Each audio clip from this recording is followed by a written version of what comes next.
nagezemo mpita ndarwara, narwaye indwara ya pararize, mfata uruhande rumwe rwose rurapfa, mbona n'ubushobozi bwo kugira ngo nivuze, ariko inyuma hagati nza kugira amahirwe mbona umuntu w'umuterankunga antera inkunga, aramvuza banjyana ku Gishinwa. Gishinwa nabayeho nivurizayo, ndataha ntashye ndongera ngaruka mu rugo inahangaha, mara iminsi mike naho birongera biragaruka, bahita banjyana no mu bitaro Rwamagana muri iriya korona ya mbere.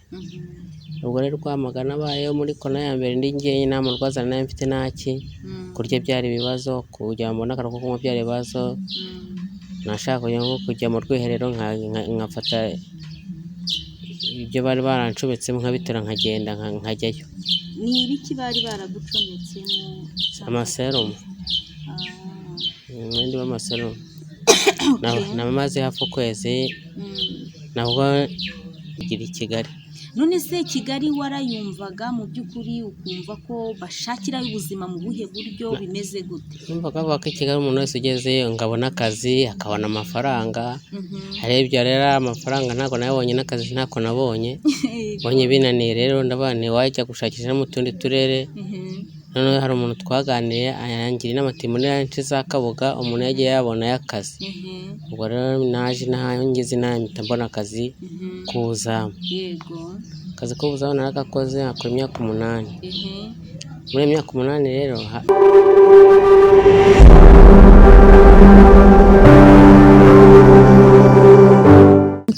aho muherereye hose, abe mu Rwanda, hanze y'imbibi z'u Rwanda n'imbibi za Afurika, tubahaye ikaze kuri Gira Icyizere TV.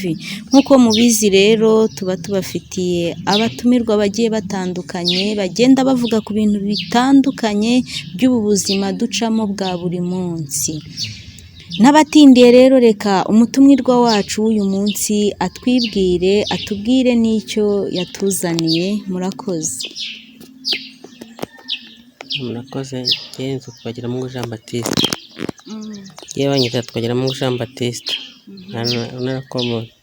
Naturutse mu ntara y'Amajyepfo, akarere ka Kamonyi. Naje i Kigali. Twagiramungu Jean Baptiste, tuguhaye ikaze kuri Gira Icyizere TV. Ni karibu, urisanga. Nagira ngo mbasangize inkuru y'ubuzima bwanjye. Ongera ijwi. Mbasangize inkuru y'ubuzima bwanjye. Yego. Navuye mu cyaro nje i Kigali nje gushaka ubuzima. Ngeze i Kigali iby'ubuzima harananira, naho hananiye nje mu cyaro.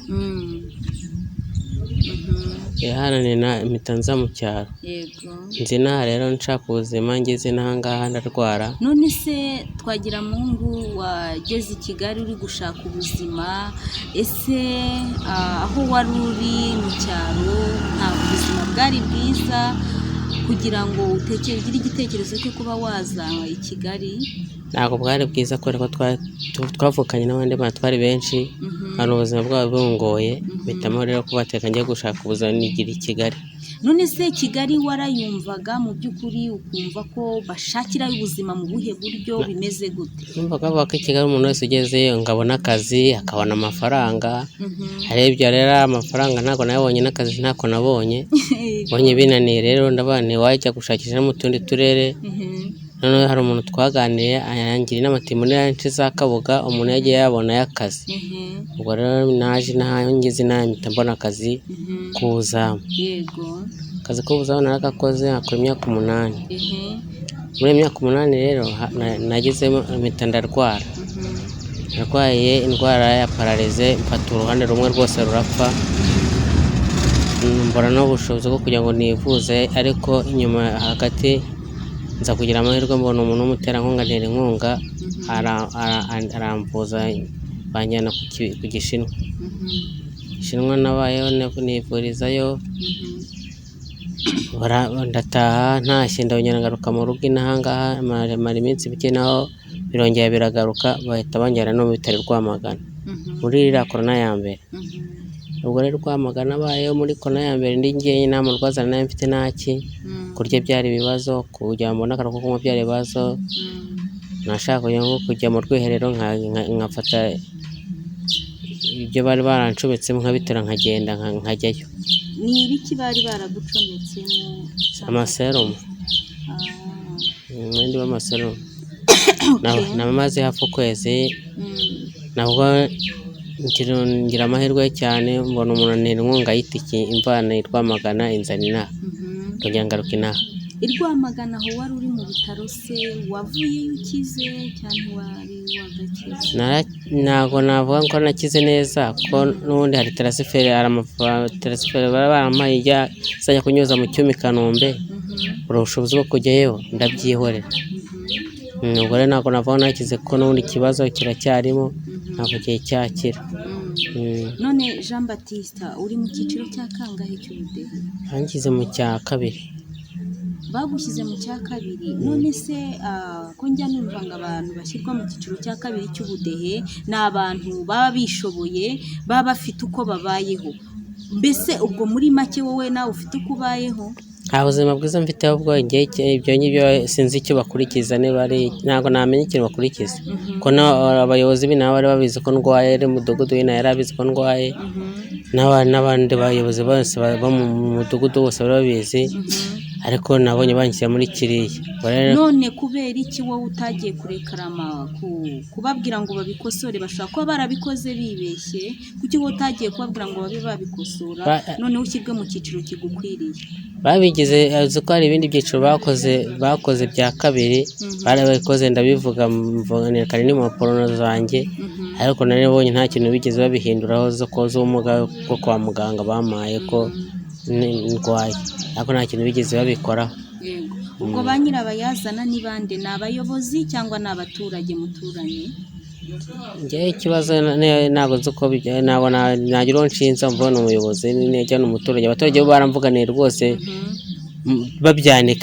barabyandika, ariko mu gusohoka abayobozi ntacyo bigeze bakosora, ntacyo nigeze mbona.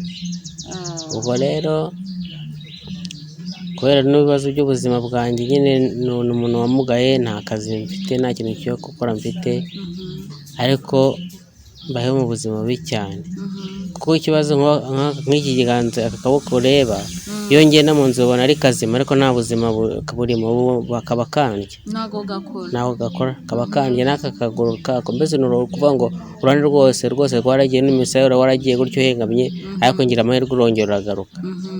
Ni ukuri nshima Imana ko yankoreye ibitangaza, ko abantu benshi barambwira ngo benshi iyo bibabayeho ntabwo bajya bongera ngo umubiri wabo umere neza.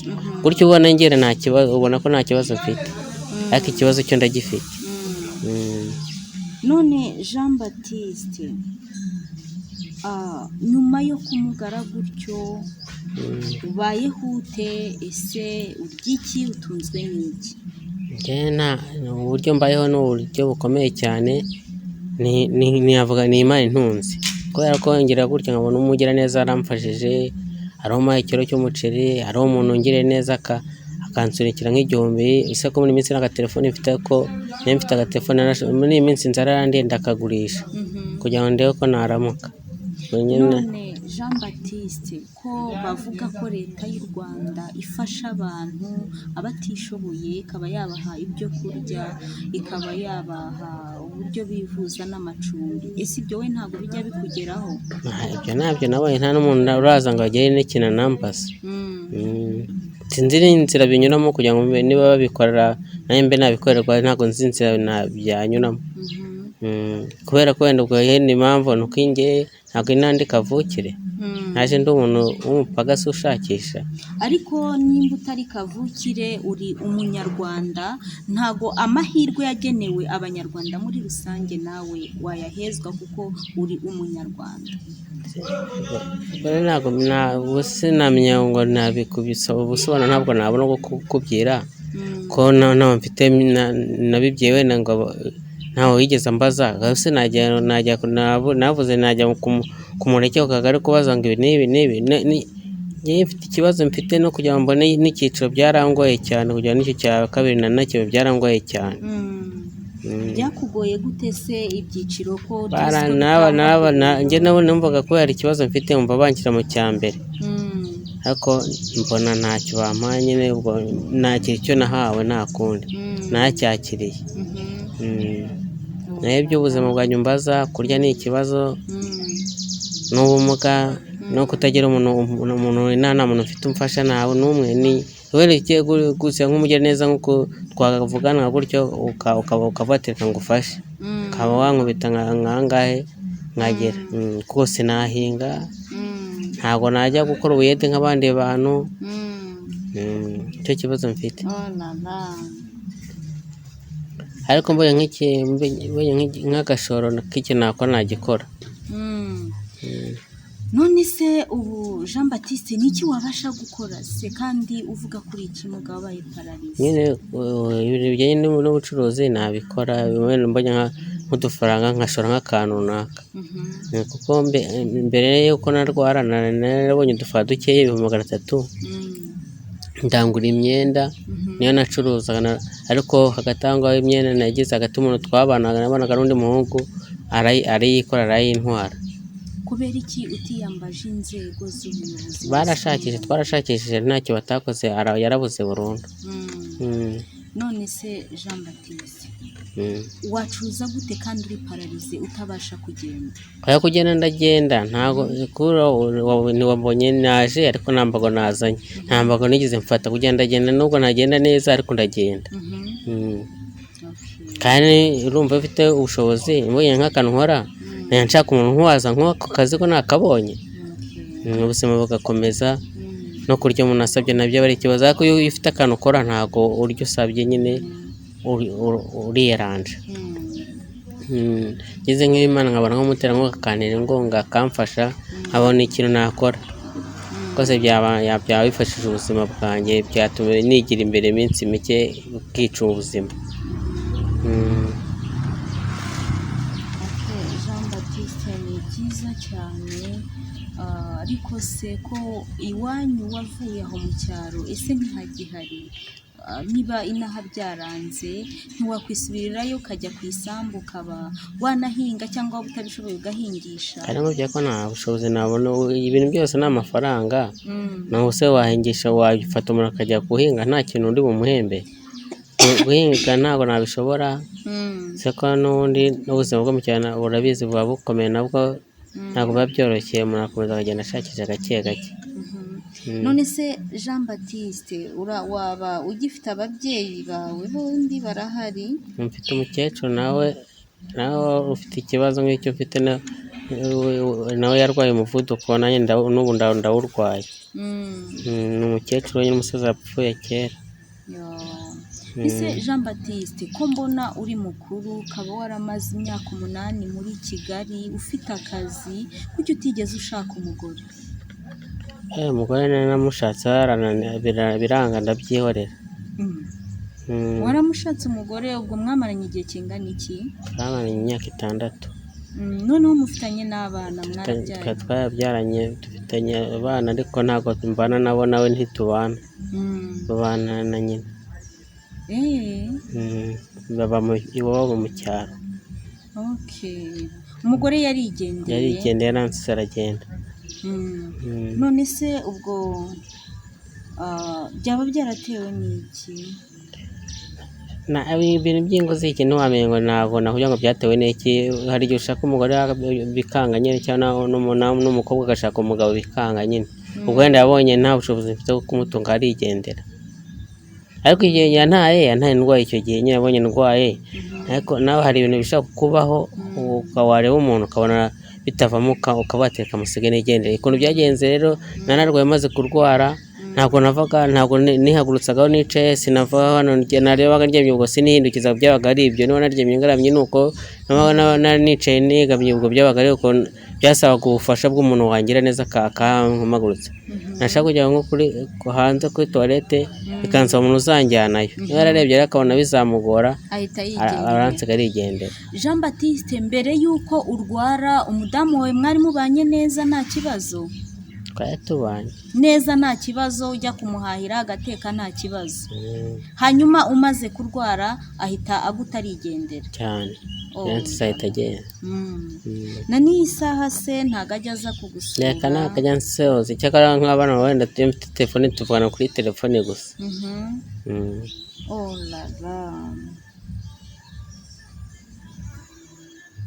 cyakora byabaye inzira y'umusaraba cyane rwose, ariko Imana yangiriye neza nyine iranyoroshya ndakira, nubwo ntakize burundu ariko uko biri kose najya, ariko ubu akaboko ntabwo kajya gafata ikintu ngo gikomeye. Ubu nk'iyi telefone igenda ifite yaba ari aho iba yaguye, iyo mfashemo ikintu hano gihita kigwa simenye n'igihe cyagendeye.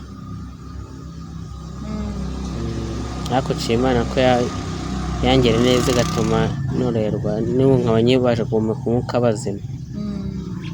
Ibyo nabyo mbishimira Imana kuko ari benshi bagiye njye nkaba nyiriho, urumva ntabwo sinabura icyo nshima Imana. Jean Baptiste, ese muri urwo rugendo wagiye ucamo rutoroshye, uburwayi, umugore akagusiga, ndumva bitari byoroshye, no gupfa wagombaga gupfa. Ese kuba utarigeze utekereza ibintu byo kwiyahura, tubona abantu benshi biyahura, wowe kuki icyo kintu kitakubayeho? Ni iki cyatumye ukomera kikagutera? Kubera ko kera narasengaga, nzi ko Imana ishoboye byose.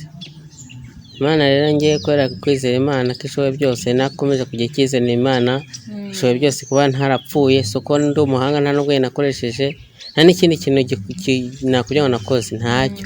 Ariko Imana ukora ari nziza, yandinze mu buzima ndwaye imeze nabi, ngejeje kuri iyi saha izakomeza indindi. Niringiye ko Imana ko kugeza n'uyu munsi ari imbeshejeho, ntabwo ari uko ndi umuhanga cyangwa hari icyo nakoze.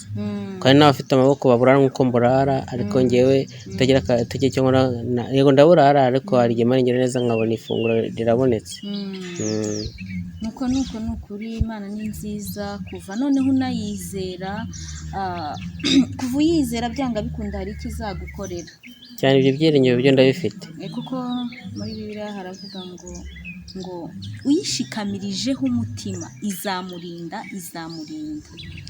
Njyewe nabonye Imana mama, nabonye Imana. Ariko kurwara mu bitaro nta muntu ufite uri bukugemurire, nta muntu ufite uri bukubaza ngo bimeze gute, ukarya ukananywa ukabona n'imiti. Nagiye kwa muganga nta n'inoti ijana mfite icyo gihe, nawe maze iminsi nyine icyo kibazo ku byaha cy'umuntu wari waranyibye, nta kintu na kimwe mfite. Ubwo rero Imana yandinze icyo gihe ikangura muri ibyo bihe, ntacyo n'uyu munsi biracyandenze rwose. Mfite ibyiringiro ko ari ibyiza nkorera birenze n'ibyo nabonye, kuko narayibonye. Uriya ukuntu abantu bavuga ngo umuntu wenda ukumva akakubwira ngo yabonye Imana, njyewe narayibonye pe, narayibonye imbere yanjye neza. Ngeze mu rupfu ndayibona rwose, kuko njyewe narapfuye mera nk'uzuka. Naryamye ndi muzima, nta kibazo mfite, nta hantu ndibwa, nta mutwe wandiye, nta jisho, mbese nakubwiye ko nta kibazo nifite. Ariko ubwacye mu gitondo aranyeganyega, nanga neza, nanga numva wapi, nakwigwa kuri cyo ngo mbyuke nkonya nkikubita hasi, nashinga gukora ngo mbyuke nkonya nkikubita hasi. Kubera ukubana napfuye, uruhande rwose rwapfuye, nakwirya n'urwara nka gutya nkumva simbabara. Noneho hari umuntu twari dufite gahunda ko turi bujyana hano mu kazi, arampamagaye, sinabasha kuvuga ngo nkwitabe, nta wapi. Noneho hano abaturage babonye yinjije nko mu masaha yine batambonye hanze, bishe urugi bansanga mu nzu no bankoyemo. Byari bikomeye cyane, ndumva bitoroshye. Ese wabashaga kuvuga icyo gihe? Kuvuga byo byarashoboka? Ntabwo navugaga, ariko waratekerezaga ukanabona, ariko ntugire ikindi kintu gutekereza. Natekereza n'ibyo wanavuga nabaga mbyumva, ariko kugira ikintu ngo mvuge wapi, ururimi rwikarira mvuge. Niyo wambwiraga nk'ikintu, ubwo bamaze kunkura mu nzu nacaga amasiri gusa, nakoraga nk'ikiragi. Ibyo ubwo rero mbaje nkakwemera nagiraga gutya, nabamakanye nkagira gutya. Urumva rero ntacyo nabona nashima Imana. None kano kanya uravuga, urabasha gutambuka rwose, Imana ishimwe cyane. Imana yakoze imirimo rwose, yarakoze. N'abantu bankoreyeho umugisha bakangira neza, nayo Imana izabaho umugisha rwose. Kandi uyu munsi ndacyabashima abantu bangiriraho umugisha bose, Imana ijye ibaha umugisha.